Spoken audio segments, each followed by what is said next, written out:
Pranava Greenwich, where the dream of luxury and nature truly comes home. Pranava Greenwich, a home full of love and dreams. Breaking news భారత్లోనే కాదు యూఎస్లోనూ cyber scams భారీగా జరుగుతున్నాయి. ఇక్కడన్నా 1.5 కోట్ల value ఉంటుందేమో, అక్కడ ఏకంగా 508 కోట్ల రూపాయల మేర గోల్డ్ స్కామ్ ఒకటి వెలుగులోకి వచ్చింది.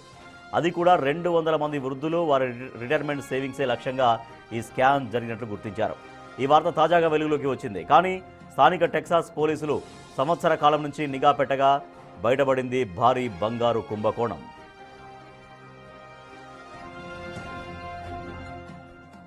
అసలు ఆ స్కామ్ ఎలా జరిగిందో చూస్తే 65 ఏళ్ల పైబడ్డ వారిని టార్గెట్ చేసుకుని వారు దాచుకున్న రిటైర్మెంట్ సొమ్ము మొత్తం ఎలా కాజేయాలో ఒక మాస్టర్ ప్లాన్ వేసింది ముఠా.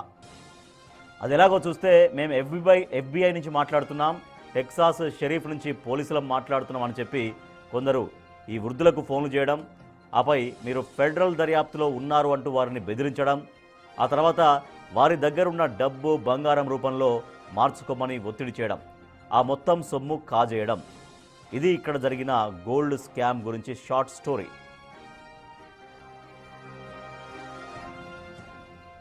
ఇదిలా ఉంటే ఈ స్కామ్లో ఒక తెలుగు వ్యక్తితో పాటు మొత్తం 5గురు అరెస్ట్ కాగా వీరి నుంచి కొన్ని మిలియన్ల కొద్ది డబ్బును బంగారాన్ని స్వాధీనం చేసుకున్నారు పోలీసులు. ఈ టోటల్ గోల్డ్ స్కామ్లో 2 భారతీయ సంతతికి చెందిన వారి నగల దుకాణాలు ఉన్నట్లు గుర్తించారు. ఆ షాపులు ఇర్వింగ్లోని తిలక్ జ్యువెలర్స్ కాగా మరొకటి ఫ్రిస్కోలోని సైమా జ్యువెలర్స్గా గుర్తించి దాడి చేశారు లోకల్ కాప్స్. మరిన్ని వివరాలు మా యుఎస్ కరెస్పాండెంట్ లక్ష్మణ్ అందిస్తారు. బిగ్ స్కామ్ జరిగింది యూఎస్లో, గోల్డ్ బార్ స్కామ్ టెక్సస్లో. ఆ స్కామ్స్ డీటెయిల్స్ మీకు ఇప్పుడు తెలియజేయబోతున్నాను నేను. దాదాపుగా $55 మిలియన్, ఈరోజు $55 మిలియన్ అని మనం ఐఎన్ఆర్లో కన్వర్ట్ చేసుకుంటే 508 కోట్ల స్కామ్ జరిగింది. అందులో ఏంటంటే విక్టిమ్స్ 200 మంది విక్టిమ్స్, అందరూ కూడా ఏజ్ 65 అబోవ్ వాళ్ళు. మనం బహుశా చూసే ఉంటాం ఈ మధ్య ఆన్లైన్ స్కామ్స్ ఎక్కువ జరుగుతున్నాయి ఇండియాలో, డిజిటల్ అరెస్ట్ అని అలాంటివన్నీ. అలానే సిమిలర్గా ఇక్కడ ఏం చేశారంటే, ఎవరైతే రిటైర్ అయిపోయింటారో పెద్దవాళ్ళు ఇక్కడ, వాళ్ళకి మన వాళ్ళు ఇండియన్ ఆరిజిన్ వాళ్ళు కావచ్చు, ఇంకా మిగతా వాళ్ళందరూ కలిసి ఆ పెద్దవాళ్ళ దగ్గరికి వాళ్ళకి ఒక మెసేజ్ పెట్టేసి, మేము మీ అథారిటీస్ ఎఫ్బిఐ నుంచి చేస్తున్నాం, మేము కాప్స్ పోలీస్ వాళ్ళము, మీ పైన అరెస్ట్ వారెంట్ వచ్చింది, మీరు వెంటనే దానికి స్పందించాలి, అలా ఇలా అని ఎంతో భయపడిచ్చేసి వాళ్ళ దగ్గరికి వెళ్ళేసి కొరియర్స్ అంటారనమాట, వాళ్ళ దగ్గరికి వెళ్ళేసి డబ్బులు తీసుకున్నారు. ఇన్ క్యాష్ విధంగా కానీ గోల్డ్ విధంగా కానీ తీసుకున్నారన్నమాట. సో అవి అంతా ఆ గోల్డ్ ఏం చేశారంటే, కొరియర్స్ అంటే ఎవరైతే వీళ్ళ దగ్గరికి వెళ్ళి కలెక్ట్ చేసుకుంటారో ఆ గోల్డ్ తీసుకొని వచ్చి బంగారు షాపులలో అమ్మేసి, ఆ గోల్డ్ని కరిగించి బిస్కెట్స్ ద్వారా అమ్మేసి దాన్ని ఆర్నమెంట్స్ లాగా చేసి దాన్ని అమ్మడం మొదలుపెట్టారు 2 షాపులు.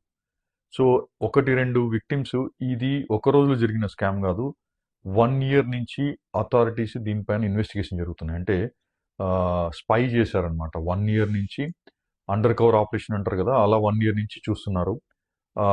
ఇది కొలెన్ కౌంటీ టెక్సస్లో జరిగింది. అలానే ఇంకోటి వచ్చేసి ఫ్రిస్కో అనే ఏరియాలో కూడా జరిగింది. అక్కడ దాదాపుగా 200 మంది విక్టిమ్స్, అంటే ఎవరైతే మోసపోయారో ఇలా వాళ్ళు వెళ్ళి చెప్పడం జరిగింది. అందరూ కూడా 65 ఏజ్ అబోవ్ ఉన్నారట. వాళ్ళ రిటైర్మెంట్ సేవింగ్స్, జీవితకాలం సంపాదించుకున్న డబ్బులు ఏదైతే రిటైర్మెంట్ సేవింగ్స్ ఉన్నాయో దానిని వీళ్ళు టార్గెట్ చేసుకుని డబ్బులు తీసుకున్నారని అథారిటీస్ చెప్తున్నాయి. న్యూస్ కూడా నిన్ననే, ఈరోజు 30th జనవరి కదా, మాకు ఇంకా 30th జనవరి కాబట్టి ఈ రోజే కొన్ని అరెస్ట్ చేశారు. నిన్న రైడ్ జరిగి ఈరోజు అరెస్ట్ చేసి న్యూస్ ఇంకా డీటెయిల్గా రిలీజ్ చేశారనమాట. సో కొన్ని అయితే 7 మిలియన్ వరకు ఒకటి జరిగింది, ఇంకోటి 55 మిలియన్ వరకు. ఆ కౌంటీలో ఒకటే 7 మిలియన్, అంటే దాదాపుగా 7 మిలియన్ అంటే మనకు 6-7 కోట్ల డబ్బులు అనమాట. అంటే 6-7 కోట్ల డబ్బులు ఇప్పుడున్న కరెన్సీ రేట్కి 7 కోట్ల పైనే ఉండొచ్చు. సో ఆ కౌంటీలో, ఈ 2 కౌంటీస్లో టెక్సస్లో 7 మిలియన్ స్కామ్ జరిగింది. ఎంటైర్ స్టేట్లో 5 మిలియన్ స్కామ్ జరిగింది అని చెప్తున్నారు. ఇప్పటికైతే 200 విక్టిమ్సే ముందుకు వచ్చారు కంప్లైంట్స్తో. ఇంకా చాలా మంది విక్టిమ్స్ ముందుకు రావచ్చు. ఇది చాలా పెద్ద స్కామ్ అయిండొచ్చు అని కూడా చెప్పారు. ఆ షెరీఫ్ డిపార్ట్మెంట్ అయితే పోలీస్ డిపార్ట్మెంట్ ఏదైతే ఉన్నారో వారు ఈరోజు వాషింగ్టన్ డీసీ వెళ్ళడం కూడా జరిగింది. అక్కడ సెనేటర్స్ కానీ లోకల్ కాంగ్రెస్మెన్స్ కానీ ఈ స్కామ్ గురించి డిస్క్రైబ్ చేయడానికి వెళ్ళారు. ఇంకా దేశంలో ఇంకా ఎక్కువ చోట్ల ఇలాంటి స్కామ్స్ జరిగి ఉండొచ్చని వాళ్ళు వాళ్ళ ప్రిలిమినరీ ఇన్వెస్టిగేషన్ ద్వారా తెలియజేస్తా ఉన్నారు.